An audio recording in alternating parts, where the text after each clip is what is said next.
Hello my dear student, আমার নাম তৌফিকা বানু। আশা করছি তোমরা সকলেই ভালো আছো। এই ভিডিওটা শুধুমাত্র মাধ্যমিক ক্যান্ডিডেটসদের জন্য। এই ভিডিওতে আমি বলবো যে টেস্ট পেপার কিভাবে সলভ করতে হয়। দেখো, টেস্ট পেপার রিলিজ কেন হয়? টেস্ট পেপার রিলিজ হয় যারা মাধ্যমিক পরীক্ষা দেবে তাদের প্র্যাকটিস করার জন্য। তো তুমি এখন ইউটিউবে অনেক ভিডিও পেয়ে যাবে যেগুলোতে টেস্ট পেপার সলভ করে দিচ্ছে। তো প্লিজ সেগুলো ভিডিও আগে দেখিও না, তুমি নিজে থেকে ট্রাই করো টেস্ট পেপার সলভ করার। তুমি যখন পুরো টেস্ট পেপার সলভ করে ফেলবে তখন তোমার আর কোনো বই রিভাইজ করতে হবে না।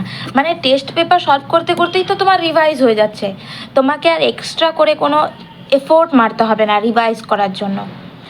আর তুমি ধরো কোনো একটা পেজে মানে প্রশ্নগুলো সলভ করছো, সলভ করতে করতে 3-4টা প্রশ্ন সলভ করতে পারছো না, তো তখনই তুমি ইউটিউব খুলে দেখতে বসবে না। বুঝতে পেরেছো? কি করবে, একটা স্পেসিফিক কালারের পেন দিয়ে কি করবে, সেগুলোকে মার্ক করে রাখবে যাতে তুমি বুঝতে পারো।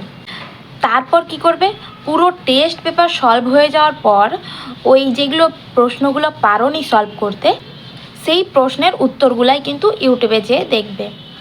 টেস্ট পেপার কিন্তু পুরোপুরি নিজে সলভ করার জন্য, ইউটিউবে ভিডিও দেখে সলভ করার জন্য না। বুঝতে পেরেছো? আর যারা ইউটিউবে ভিডিও দেখে সলভই করবে তাদের কোনো লাভ হবে না টেস্ট পেপার সলভ করে। যেগুলো প্রচুর ডিফিকাল্ট কোয়েশ্চেন সেগুলোর তো হেল্প নিতে হবে, তো সেগুলো সব লাস্টে তুমি কারো কোনো স্যারের হেল্প নেবে বা ইউটিউবে দেখে সলভ করার চেষ্টা করবে, তারপর মুখস্থ করে নেবে সেগুলো। ওকে, বুঝতে পেরেছো? আজকের মতো এতটুকুই, আবার দেখা হবে নেক্সট কোনো ভিডিওতে।